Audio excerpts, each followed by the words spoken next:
VSiN, the sports betting network.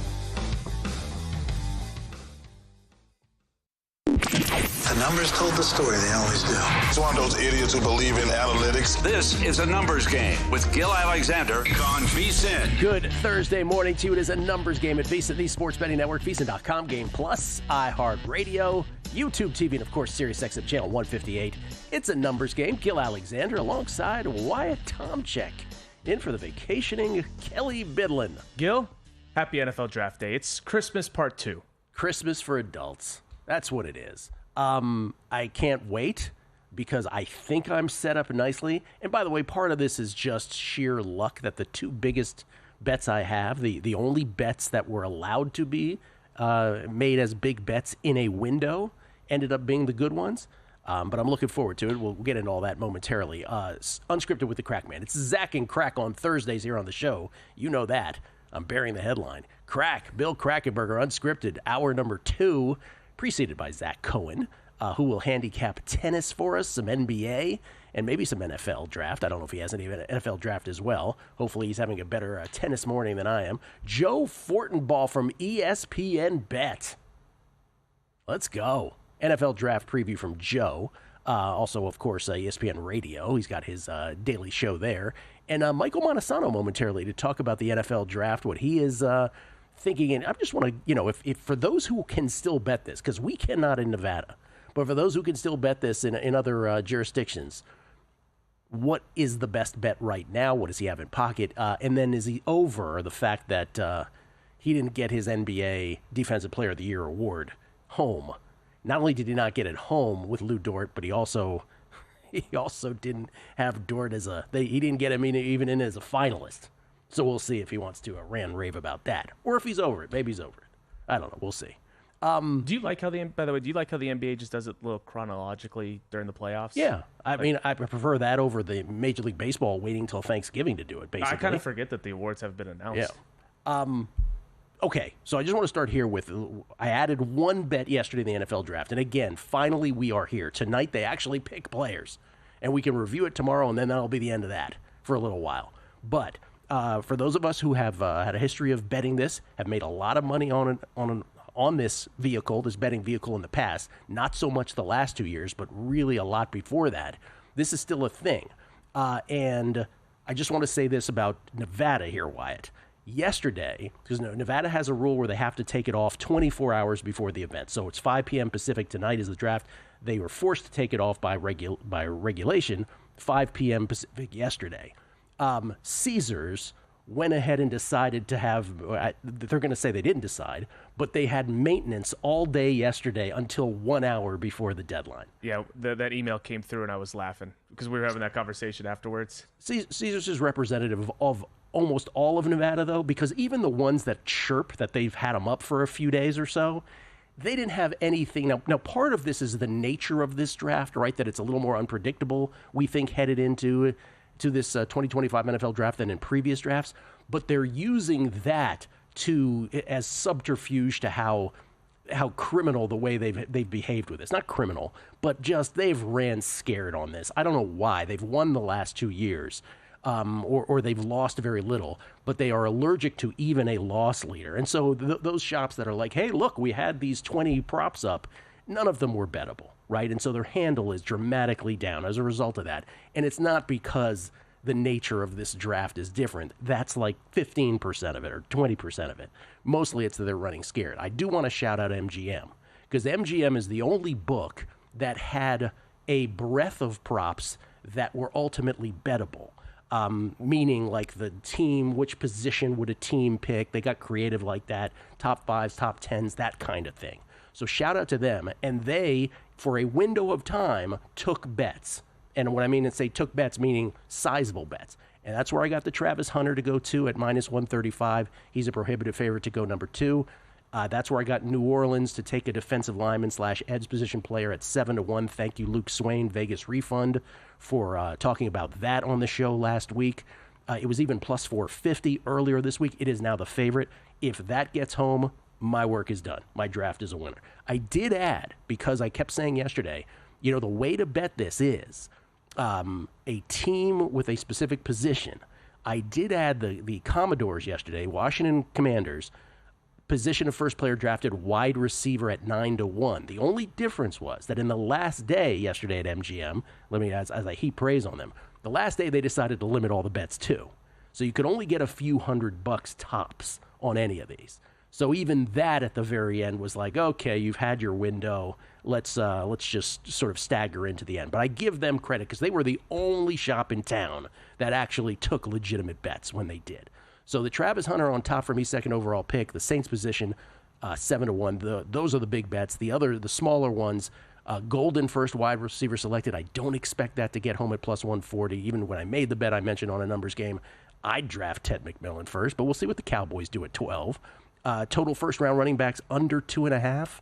I don't know if that's getting home or not. Minus 186. These are all small bets again. Tyler Warren over 9.5.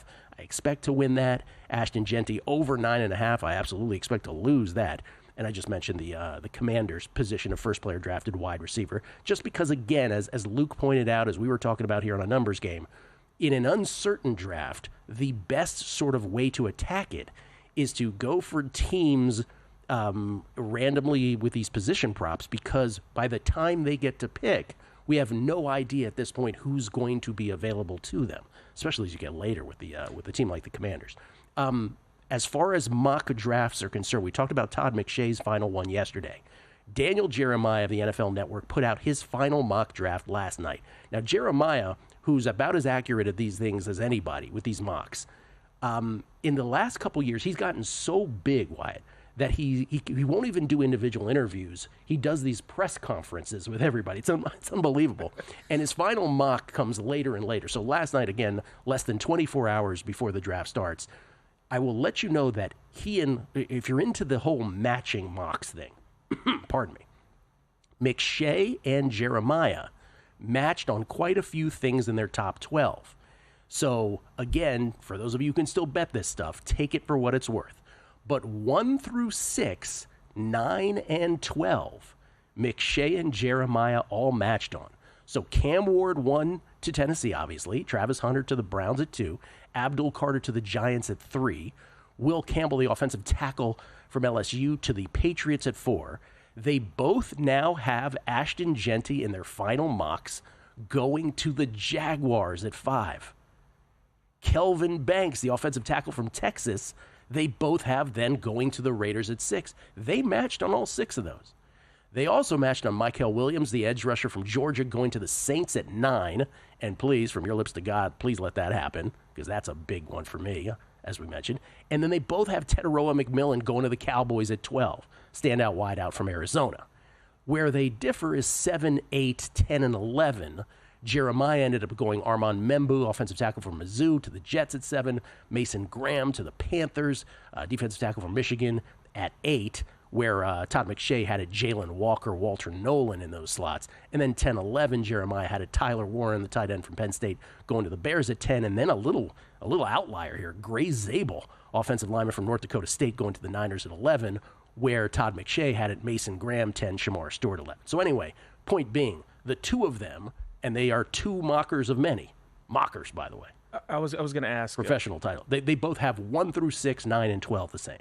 Out of all the people that put out mock drafts, Gil, is Daniel Jeremiah the one where you're like, this is the one that I feel like is... I want to say God, but it's like the one that I trust the most. Yes. He's the one that I trust the most. Okay. He might not be the one that others trust the most, but I think most people would answer at this point Jeremiah to that question. But listen, after 12, and the only reason why I went to 12 here is because after that, he starts to put in trades.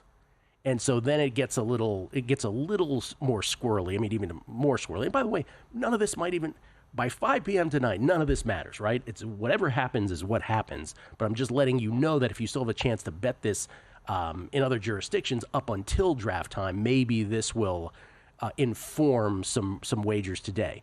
I will say this a little later on, talking about trades and non-trades with Jeremiah, if you're curious about later in the first round.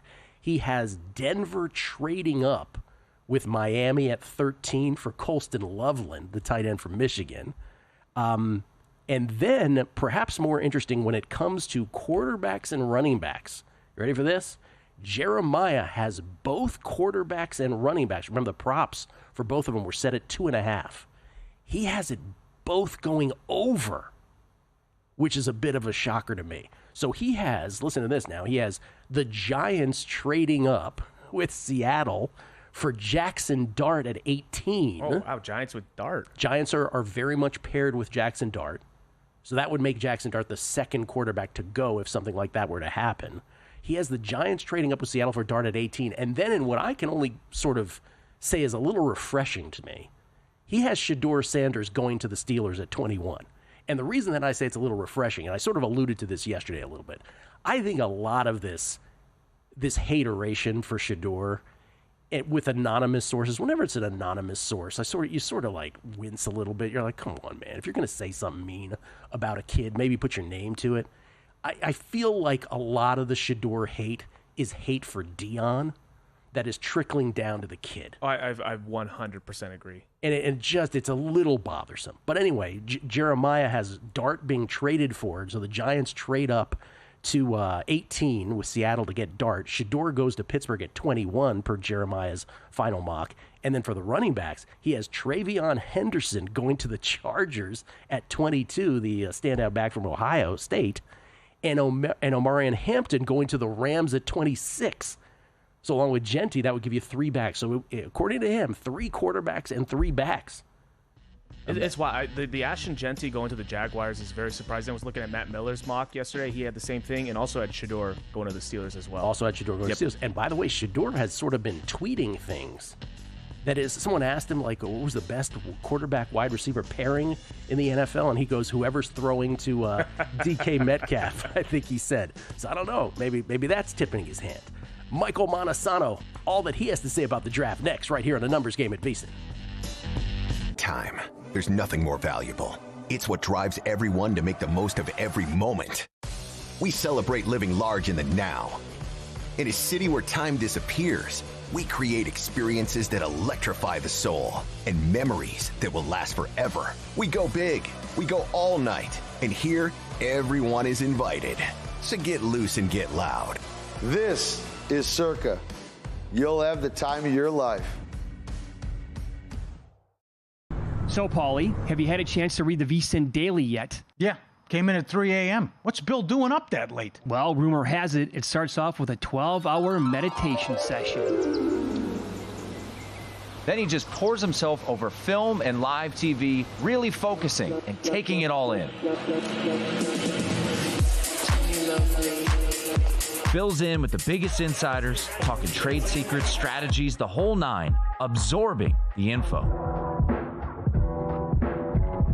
And then and only then can the writing process begin.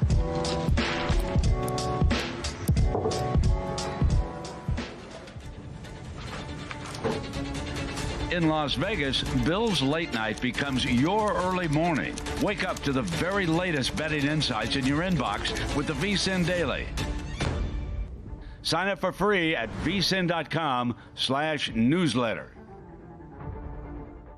On the next Money Moves, former NFL offensive lineman Jeff Schwartz joins me, Stormy Bonantoni, as we get you primed for the NFL Draft. We'll also do a deep dive into all things draft with lead NFL draft analyst Trevor Sikkema from Pro Football Focus. Plus, with all eyes on Green Bay, we'll make sure to keep you updated on all the latest line movement in the NBA and NHL postseason. Huge Game 2 coming up with the Florida Panthers and Tampa Bay Lightning. It's all happening starting at noon Eastern, 9 a.m. Pacific, right here on VSiN, the Sports Betting Network.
A numbers game on VSiN, the sports betting network. Want to bet smarter? Start with smarter insights. Right now you can check out VSiN's NFL Draft Hub, Tim Murray's mock draft, Greg Peterson's MLB best bets, and later today you can check out Zach Cohen's NBA best bets and player props, Jonathan Davis's NHL picks, and Steve McAdam's MLB analytics report. Right now you can sign up for our summer special for only $59 for full VSiN Pro access until August 1st.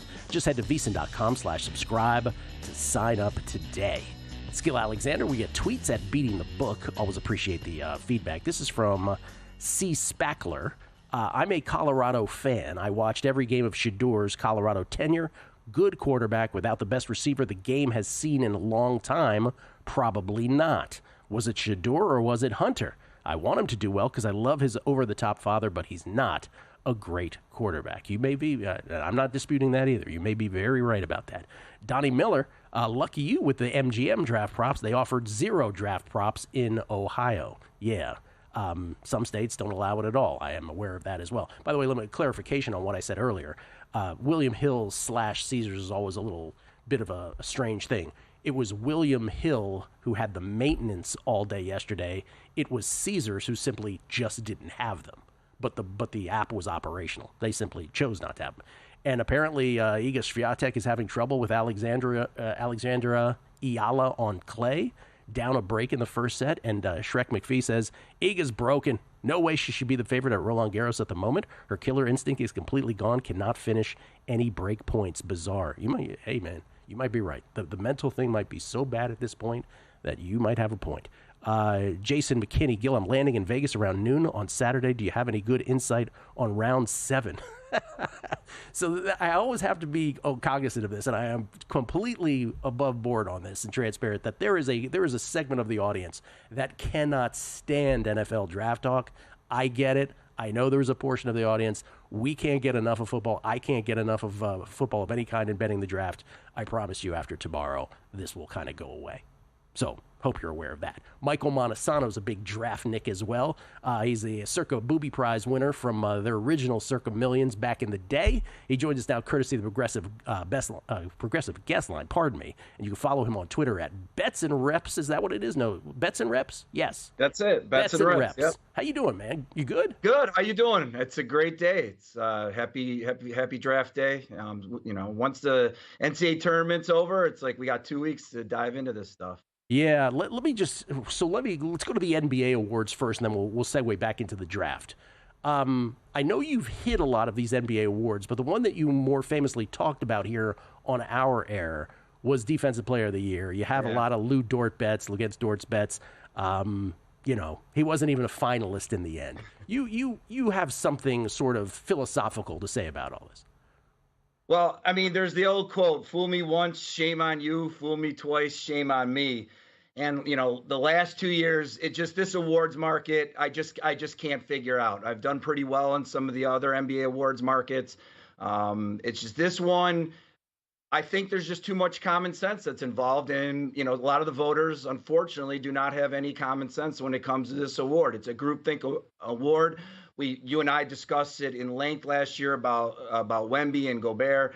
And this one, I think, just really kind of takes the cake, with everything. There's two things that can be true. These voters have no clue, and they're just as idiotic when they're submitting their votes. And I am just as idiotic for betting this award market. So, Lou Dort not being a finalist just makes absolutely no sense.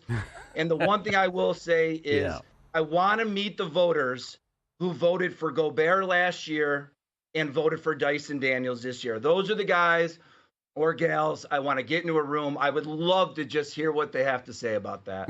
I thought that was going to go a different way. I would love to scream bloody murder at them. Yeah. No, I want to hear their train of thought, because there are some voters out there that voted for Gobert last year, and then they voted Dyson Daniels this year. It makes absolutely no sense. No sense whatsoever. But I will say this: what you said there is great, and we've said this many times on the show. Which is, and I go back to the Spencer Strider thing, right? Spencer Strider was my moment of that, which is like, look, it doesn't matter how much evidence we have to support a case. By the way, in Spencer Strider's case, he actually had a few blow-ups, so he didn't deserve it in the end. until he had those blow-ups, though, right? He didn't end up being a finalist for Cy Young either that year, and he probably didn't deserve to be in the end. But the overall point that you're making is, and this is good for new bettors or new-ish bettors, the object here is to win bets. The object here is not to have a crusade to prove that you are right about something. Ultimately, you are handicapping voters. And those are human beings who have their own reasons for voting on what they are. And a lot of them are not going to be as sophisticated as you, Mike, right, with advanced stats. And so that's the task. The task is to try to match what their brains are going to have them submit in the end, not look at me, this is my crusade, I am correct about this passion of mine. That's the bottom line. Absolutely. And as just as upset as I am about this award, I'll go back to the NFL Comeback Player of the Year 2 years ago when I had Flacco and everyone was up in arms about DeMar Hamlin. So it's give or take, So. Yep. Okay. To the NFL. What do you know? What do you know? What do you think you know for sure? What don't you know at all? I just went through Jeremiah and McShay matching on 1 through 6 now, 9 and 12. And besides that, it seems to be a crapshoot. Do you believe in what those two guys are matching on? Do you think 1 through 6 is solidified? I don't believe in 1 through 6. I do believe in 1 through 5. Now, I think at 5, it could get a little interesting. Genty, I really believe is going 5. The question is he going to go to the Jags? Or there's a lot of rumblings that the Bears want to move up to take him. So if we were all listening to, if Mason Graham is not going 5, I think McShay was pretty clear about that, then it was between two players. It was between Genty and it was between Tet McMillan. So if there's a trade that happens you just got to have to follow throughout the day. If it does happen, I think something to look at is maybe taking Tet McMillan to go number 10. I have not bet it yet, but it's something I'm really looking into. I think he's like 11-1 or 9-1 because if they'll probably feel like they can get Tet at 10 and get some assets back and trade with the Bears. But, at 6, 7, 8, I really do think it's, they seem pretty adamant that it's going to be Banks at 6. I'm not quite so sure about that. So Teteroa McMillan to go 10. That's an interesting thought. Give me some other bets, maybe in some other kinds of props. Daniel Jeremiah had 3 quarterbacks and 3 running backs going in the first round. Do you see it that way? Okay, so I bet the under in the quarterbacks. When I texted you the other day when McShay was talking about, it just doesn't see Shedeur going in the first round, and I know he can't really predict people.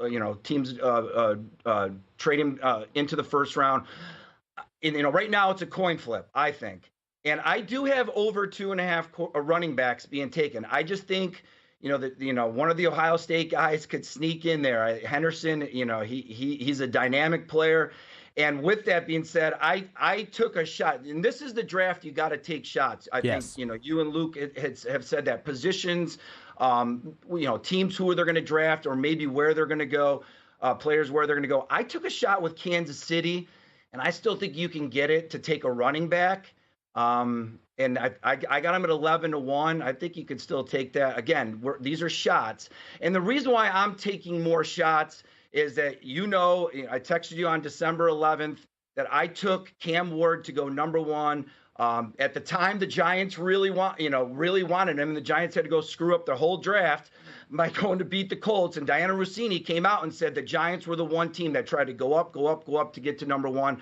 So back on December 11th, I took Cam Ward to go number 1 at 7-1. So I'm playing with kind of some house money right now. That's the way I'm looking at it. I also took Green Bay to draft a wide receiver. Maybe they want to make a splash. I think you can still get them at 5-1. I got them at plus 650. So there's a lot of things you can look at in what you want to do. And I just want to say this too. I mean, again, it depends on what they're allowing you to bet, obviously, to make it worth your bang for your buck. But think about these odds, right? 5-1, 7-1, 9-1. I mean, when do you get such casual numbers in an event like this? And again, I related to if the Rockies beat the Dodgers, right? That's like a plus 375, let's say, winner. I mean, think about what this is. And again, they're probably not letting you bet nearly as much as they would on the Rockies. Don't get me wrong. But I do think there's opportunities here, even including, like, let's just take the Commanders. If you told me you wanted to, say, bet them to draft a wideout and then make an additional bet on them to draft a running back, 9-1, 11-1, respectively, at 29 where they're picking. I wouldn't hate that. Now, yes, could you lose both? Sure you could. But it's just the way that the draft, manifests, the way that it matriculates down, the cascades down to 29, you have no idea what's going to be available there. So I don't know. No idea. I was, what you just said, I took Buffalo to take a cornerback at plus 275, and I might go back and have them take a safety at plus 600. 6-1. So you just don't know. I did take a long shot. I tweeted this out last night. Seattle to draft Jalen Milroe at 20-1. If anyone wants to throw some pizza money or have some fun with that. Yeah. By the way, Trey Amos paired with Buffalo a lot at 30 as well, so that would play into your cornerback theory as well. Michael, good luck with your bets tonight. All right, guys, have a good one. You too. Zach Cohen on tennis, the NBA, and the NFL next on A Numbers Game at VSiN, the Sports Betting Network. And they're off.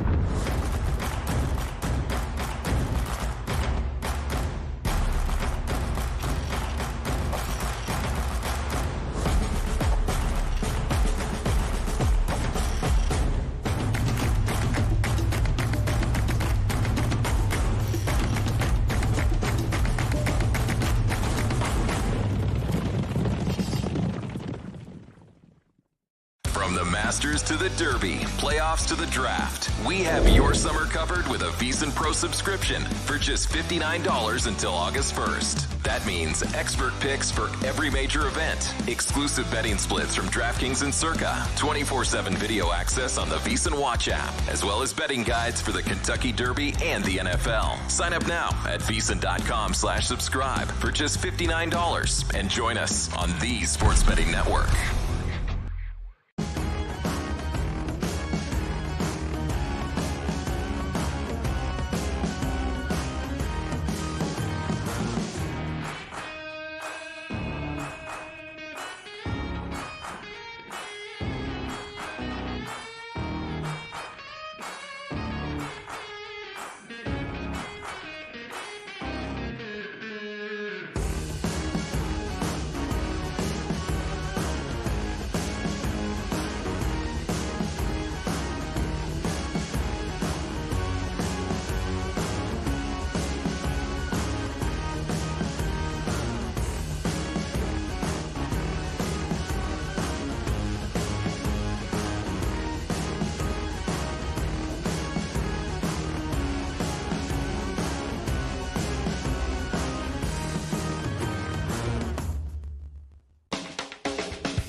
This is VSiN, the Sports Betting Network.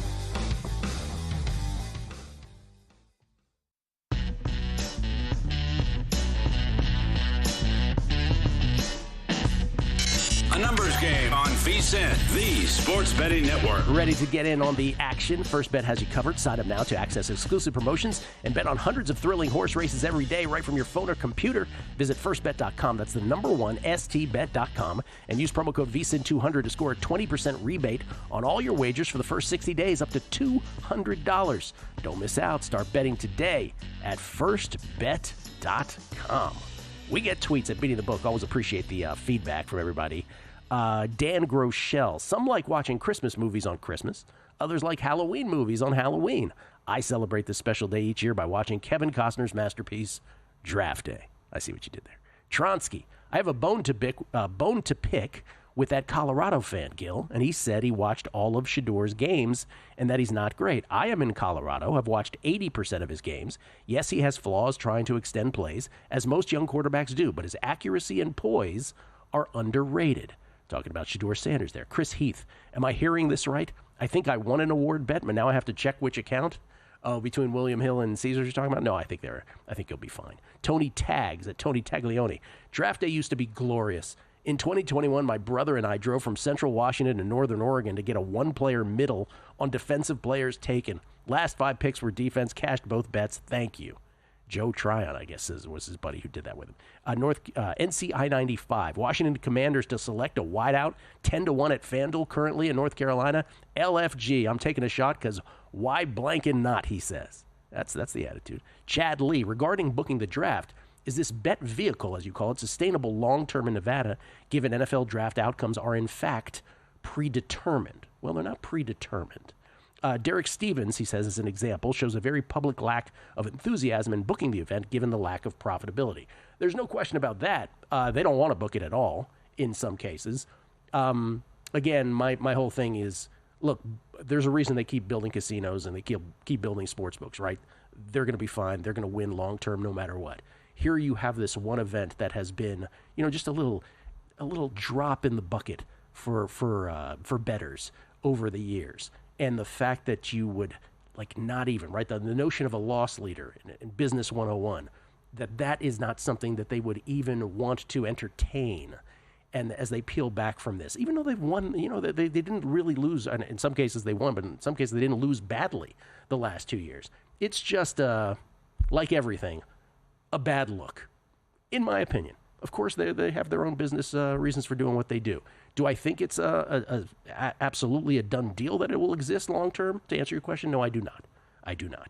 Zach Cohen is kind enough to join us, courtesy of the Progressive Guest Line. You can follow him on Twitter, Betting on X, part of the whole glue that holds this whole operation together. He is our senior writer and editor over there at VSiN.com. Zach, let me just start. Let's crescendo here. First of all, do you have any NFL draft bets? Do you partake in that? I only have one this year. I found it to be a really tricky year. The one that I took is kind of a dart throw on the Rams to take Shador Sanders, which I got at 20-1. And I'm starting to feel a little bit better about that because when I first took it, I thought they'd maybe have to move up. Now I'm starting to think it's possible that he drops to them. But I do think, given the way he is described as an accurate passer that needs an offensive line, maybe isn't great at extending plays, takes a few too many sacks. That kind of reminds me of Jared Goff. And I feel like this is a team that badly needs a quarterback. Obviously Matthew Stafford was just re-signed, but he's not going to be there for a long time. And I think that they're pretty set on the defensive side of the ball. They have some talent at the skill position. So I think if he's there, it's going to be hard for them to pass on him. To tennis, before we get to the NBA, this is one of these things where I don't know how you're having a much better tennis season than I am. I am getting murdered this morning, and this is after having a really good week, especially a really monster day last week, where I'm like, okay, maybe the Earth is returning to its axis. And this, I had this trajectory. I think in betting you have to be aware. I had this period where I bet baseball for many years successfully, and then it kind of, the edge dissipated. Tennis, I've had great years in a row. Maybe the edge is dissipating because I can't seem to, I don't know what I know at this point. And by the way, this has nothing to do with my bets because here, by the way, let's flash up my bets from this morning. I am currently, I think, 0-4 updated right now. One of them is a push, is a walkover. But I think I'm 0-4. They're all dogs. So again, we're not losing on favorites here. but they ain't getting home. Let's put it that way. How's it going for you this morning? No, honestly, you might be having a better year than me. I'm down this year about 8 units, which is, it's a tough pill to swallow after I've been up 40 the last 2 years. So it's been a tough season for me so far. I have been better over the last 2 weeks. I think I'm starting to get it figured out a little bit. But I had Haley Baptiste this morning as well. I thought that was a match where, given what we've seen in the 2025 season, it didn't feel like Beckett should have been favored. But obviously, sometimes they know things we don't. And she did go out there and perform at a really high level. But yeah, I'm hoping to pick some back up a little bit today. I have Borna Chorich right now going against Matteo Arnaldi. I had Chorich at plus 140. Just been a player that has been kind of lights out at the challenger level lately. 17-3 in challengers since the start of the 2025 season. And Arnaldi is a player that I believe is kind of dipping in form lately. So it's felt like a really good value. Hopefully I get that one. I have a few challenger plays up on the website. And Iga down a set on clay to the Filipina girl, Alexandra Ayala, who beat her in Miami. So, again, something is terribly wrong with Iga. Something is terribly wrong with her. I'm sorry. Go ahead. You wanted to say. No, I was going to say, I think that there are stuff going on off the court that is getting in her mind. And I do think that on the court, she presses way too much and puts a lot of pressure on herself. It's tough to watch. All right, to the association. Last night, Celtics take a 2-0 lead over the Magic. They don't have Jason Tatum. Jaylen Brown steps up 36 points, 10 boards. They don't cover, though. The Celtics were not really in cover position for, almost all that game, so no surprise that they didn't cover. That wasn't the case with Cleveland, who ends up beating Miami 121-112. They take a 2-0 lead in that best of 7. They were in cover position for most of that game and didn't get home, much to the chagrin of one of my contest plays there. And then the other big one last night, of course, this is the biggest news in the NBA last night. Houston evens it up with the Warriors with a 109-94 win. Golden State never really flirting with winning that game. The big news, Podziemski was injured before the game. He barely, he was on and off the court. But then in the first quarter, where it went from 1 starters out to 2, and 2 being big, much bigger, Jimmy Butler gets upended like a corner upends a wide receiver by Amen Thompson and lands on his tailbone, a pelvic contusion, as Matt Brown calls contusions, fancy bruises. He's getting an MRI today. This is obviously, potentially mammoth for this series and this postseason. Warriors are still minus 180, knotted up at 1 apiece. Are you thinking about a Rockets adjusted series price? I already have the Rockets to win the series, and I have them to win in 6, so I don't think I'm going to add anything to my position. But, yeah, it's really hard to lay off Houston right now. Obviously, if Butler is out for even a game or 2, that's going to swing things back in Houston's direction. I just don't think, they can afford to play Pat Spencer, 20 minutes like they did last night. Like, you're looking at some very odd lineup combinations when Butler is not playing. And I do think that there are going to be some games where Curry really struggles with this Houston defense. So I do think the Rockets are in pretty good shape here. Obviously, very nice to see Jalen Green finally, just knocking down some shots and finding some confidence, because game 1 was very ugly for him. If he is making shots, this is a completely different basketball team. Jalen Green last night for the Rockets with 38, Şengün 17 and 16 boards. But the Rockets turned everything around, right? Another big rebounding advantage for them. They had a 52-36 rebounding advantage in game 1, 47-33 last night.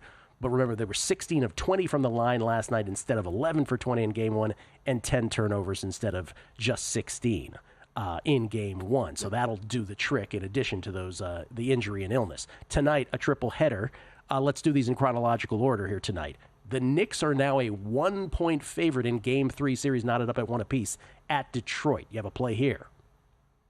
Yeah, I like the Knicks tonight. I just think this has swung a little bit too far for me. I think New York is still a better team. We saw in game 1 just how quickly they can kind of turn it on and outplay this team when they are playing the right way. I thought in game 2 there was way too much kind of Jalen Brunson hero ball. I think that, that's kind of the general takeaway from everybody. They need to start getting Cat involved a little bit more. They need guys like Bridges to knock down some shots, but I do think that's going to happen. But, my pre-series handicap was kind of that, this team just has a little too much, firepower outside of the star players. I think that Brunson, goes head to head with Cade pretty well. Who does Detroit have that they can really rely on a game-by-game basis? I don't think that they have that player, whereas the Knicks have a few of them. So I think that we're going to see the Knicks kind of take control of this series again. I don't know if it's going to be tonight or it's the next game, but I'll probably be on them in both. If New York loses tonight, I'm definitely going to be on them in Game 4. All right, OKC, who dominated Memphis in the first two games, they're 9.5-point road favorites in Game 3 tonight. And then in the series that has been the best, I think, through two games, Clippers, 5-point favorites in Game 3 now that we're back in L.A. at Staples Center, what was once called the Staples Center, hosting the Nuggets. Any plays in either of those two? Yeah, I'm going to be on the Grizzlies. It's been really tough to watch this team, but I will say it's been a team all year that was top 5 in the league in adjusted offensive rating. I know how good Oklahoma City is defensively, but I would just be really surprised if we don't see at least one really strong performance out of the Grizzlies. And I do think the Clippers win tonight. I'll keep it quick. I just don't think Russell Westbrook's going to continue to play well the way he has in games 1 and 2. He's not going to shoot this well the rest of the series. So no play in the Clippers-Nuggets game? Maybe we'll play it for the contest just because I'm trying to catch up a little bit, but not playing anything in the in actual plays. Zach, appreciate it, man. Thank you so much. Thank you. Joe Fortenbaugh next. In the heart of downtown Las Vegas, a sports oasis awaits. Stadium Swim, the ultimate outdoor amphitheater, built for the ultimate sports fan, with a colossal screen that brings the game closer than ever. Reserve a daybed, private cabana, or lounge in the center of it all. 6 pools to dive into as the game heats up. And the best part, there's never an off-season. Open 365 days a year. Stadium Swim, it's always spectator season.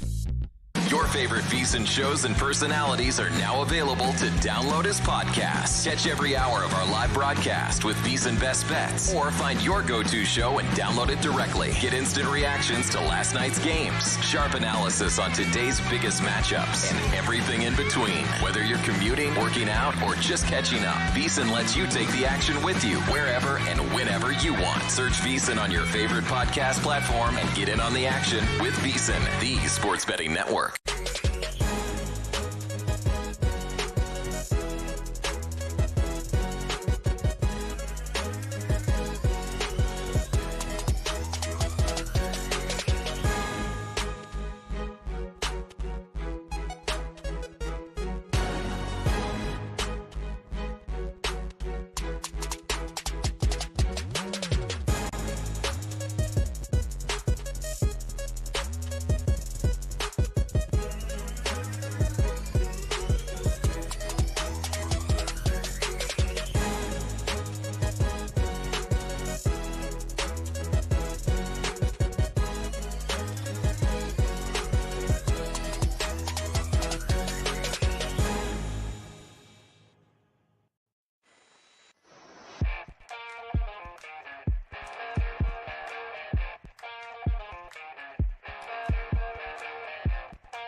Game on VSiN, the sports betting network. It is draft day, of course. VSiN knows every pick matters. Tune in for 2 special live shows breaking down every pick of the first round from a betting perspective.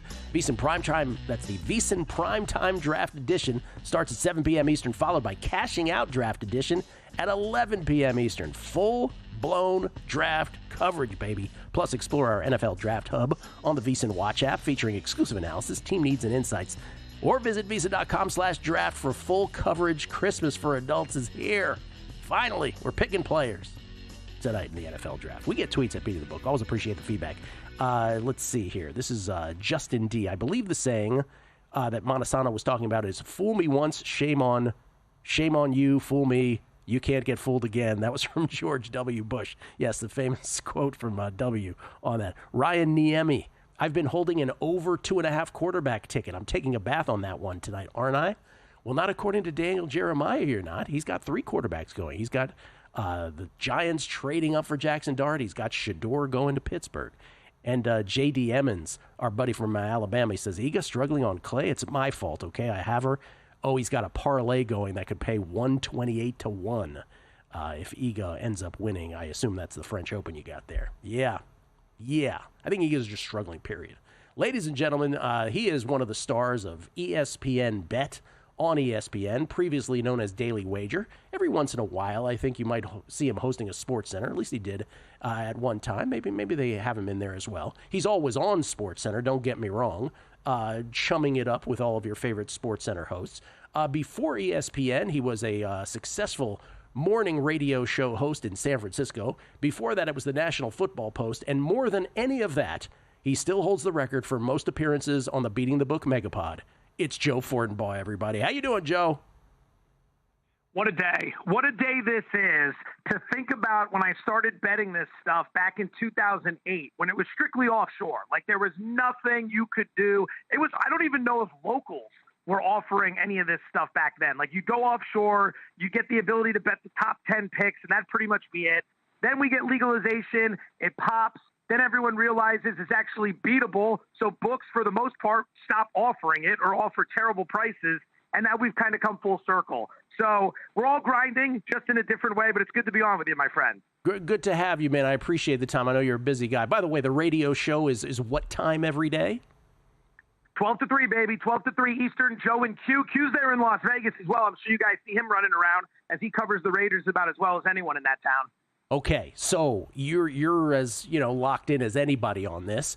What do you think you know for sure? Or maybe let me ask it a different way. What is something you think you know, obviously beyond the obvious at the very top of the draft? What is something that you have come to believe is going to happen? I love the way you phrase that. Rather than just be like, hey, what are some bets you like? Give me a certainty so everyone can go scrambling and then we can post this on the internet. Fantastic work. Here's where I currently stand, because it's like, what's the point of giving you some of the bets I made 2 weeks ago? That's why I don't ask that, Joe. That's why I don't ask that. Like 2 months ago, I got a tip that like the Titans had 7 on Ward, and you could get Tennessee specifically drafting them 1 overall at less than -$2. Now that's long gone. So here's kind of my thought, and then we can play it out from there. I'm under 2.5 quarterbacks in this draft. It's what, plus 115 now, depending on where you look. So a lot of that value's gone. I don't see this as a good quarterback class. I think that's what we've seen. We are coming off a year where we got 6 quarterbacks in like the top 12 picks, and everyone just assumes supply and demand, most important position, teams are going to trade back in. But you go back 2 years ago, and it was 3 guys that went in the first round, and they went in the first 4 picks. That was Anthony Richardson, 4 to the Colts. And then the year before that, we got 1. Like, just because we saw 6 last year, I mean, how good are these guys? First off, Ward's going number 1 because it's need. Most people say he wasn't even better than Bo Nix if he was in last year's draft class. I don't think Sanders is that great. I saw an over-under on him at 21.5, which basically says, are the Steelers taking him or not? I think no. I think everyone just assumes he's going to the Steelers, just like we all assumed the Steelers were going to take Kenny Pickett a few years ago. Steelers need a quarterback. Quarterback's going to be there. Let's mock it. But every mock you read is, well, I'm not really sure the Steelers do this. I don't think they're doing it. I don't think the guy's that great. It's not a knock on his character. It's not a knock on his family. It's not a knock on anything other than the fact that I think he's good, not great. And I think Dart just got a lot of hype because we had 4 months to talk about this. So I could be dead wrong, but I'm going under on the quarterbacks. I'm going over 21.5 on Sanders. I'm going over 24.5 on Dart. I do like over 2.5 running backs, and I'm also going under 2.5 wide receivers. Those are both plus money plays. I don't think Egbuka gets in there from Ohio State. I know he's a high character guy, and if you had a daughter, he'd be great to marry her, all that stuff. But I think he's fine. It's not a good wide receiver class, and I think the running back class, given the demand that we have, you could have 2 off the board with Genty and either Hampton or Henderson by the time the Broncos are up. And I wouldn't be surprised if maybe the Chargers or the Bills, with the issues they're having with James Cook, I wouldn't be surprised if any of those teams took one in the back end of the first round. See, Joe, that's why I asked it how I asked it. We got to where we needed to go. Yeah. And maybe we'll do 5 minutes on players you think are worth marrying and those that aren't. Maybe we'll do that next. No? That's it for me, everyone. Thanks for having me, Gil. I'll catch you next year. All right, to the NBA, sir. Unless you had anything else to say about the draft. No, nothing? A couple others. Okay. There's a bet over under 8.5 defensive lineman / edge. I like the over. Just be careful. I did some digging on this. You got to make sure you're well aware of the classification of these players. Travis Hunter is going to be classified as a cornerback, and most books are putting that up, but he told Goodell he wants Goodell to announce him as a corner and wide receiver. So I'd imagine there might be some drama with that when people are trying to cash their tickets and make some decisions moving forward. So you got to be aware of that. Also, Jalen Walker, the pass rusher from Georgia, a lot of people keep mocking him as an edge. He was a linebacker at the Combine. I did some digging. He will be announced as a linebacker. Jalen Walker, from Georgia, will not be an edge. So he will not count for the defensive line edge category. I still like the over 8.5 there because I think there's going to be a ton of these D linemen going, but I want people to be very well aware of that with the props. I also see him going 8 to Carolina specifically. All right, we're going to have to work on your energy, Joe. Once again, every time. We have to work on your energy. To the NBA. It's been a problem my whole career. It's been a huge problem. The NBA tonight, a trio of games again. New York, Detroit knotted up at 1 apiece with the Knicks 1.5-point favorites. Then OKC, once again, a big favorite. This time on the road, though, 9.5-point favorite. They've just crushed Memphis the first 2 games. And then the Nuggets and the Clippers. Clippers back in L.A., 5-point favorites. That series knotted up at 1 apiece. Do you have a play on any of those games? All of them, baby. Here we go. I like the Knicks -1.5. We're laying 7 and we're laying 6.5 in games 1 and 2 in New York. I think it's too much of an adjustment just because of the venue change. Karl Anthony Towns, OG Anunoby, Mikal Bridges were a combined 3 of 17 from three-point range in game 2, and nobody showed up in the fourth quarter. I don't see that happening again. I like the discount on the Knicks. I also think we go over 21.5 points for Karl Anthony Towns. Last game out, he scored only 10. He was like 5 of 11 shooting. His points prop in this series had been 23.5 and 22.5. Now it's down to 21.5 as a result of what we just saw. So we zigzag here. We play the over. In the Denver game, I'm going to play the under. I think it's sitting somewhere around 212-ish. I don't have the numbers in front of me, but if you look at game 1 and game 2 where the closing totals were, they were higher than this. The only reason we got 222 points in game 1 was because of overtime. That was actually less than 200 in regulation. And game 2 was like 205 or 207 in regulation. Look at game 2's box score. Both teams shot well. Both teams shot well from three-point range. They're playing at a really slow pace in this series. That's the thing that's dragging it down. So even though the total's been reduced again, I think you could play another under here. And then it's only a player prop for me in the OKC game. Jalen Williams over 4.5 assists. This one's been killing against the Grizz all season. 5 of 6 it's hit in 6 matchups. He's averaging just over 6 assists per game against them. He's gone over this in both games he's played against them in this series. He's scoring a little bit more, but the shooting's been really good. That might drop. As the series shifts to Memphis, I could see how maybe you get a little bit more of a competitive effort from the Grizz, which means more minutes for Williams, which means more opportunities. So under in the Denver game, we got the Knicks. We got Karl Anthony Towns over 21.5 points. We got Jalen Williams over 4.5 assists. I love it. 60 seconds left here, Joe. You, as I mentioned before, you worked in San Francisco morning radio for half a decade. You know the Warriors well. Assuming, and this is a big assumption, right, because Jimmy Butler's getting an MRI today, assuming everything's okay and he can go, which I don't know if he can, but if he can, how are you feeling about the Warriors? I assume if they don't have them, you're not feeling good about them at all. But if they do, how are you feeling about them in this series and beyond? We're probably 2-2 coming out of the 2 games in the Bay. Like, this is a good Houston team. They lost game 1, and then everyone checked out on them. I was on TV yesterday with someone who thought it was going to be a sweep, And I'm thinking to myself, look at game one. It's a young team. It's a big spot against Grizzly veterans. They were obviously overwhelmed by the moment. They shot like crap, and they lost the game. So look at last night. Everything kind of bounces back into place. So if you're putting me on the spot to make a pick for the series, assuming Butler's okay, I still lean Warriors, but I didn't love them coming into this series, and I certainly don't love them now. This Houston team can play. If the Warriors get past them, it's going to require a war. Joe, you're the best. Appreciate it, man. Thank you so much. Love you, Gil. Thanks for the opportunity to speak with your audience. I appreciate it. You're very welcome. So it's very kind of him to say that. Joe Fortenbaugh, everybody, at Joe Fortenbaugh, cleverly on Twitter. That's where you can follow him as well. Crack, next, Numbers Game, VSiN, the Sports Betting Network. And we're out. Okay, give me 1 sec. I need to load funds into my gaming apps.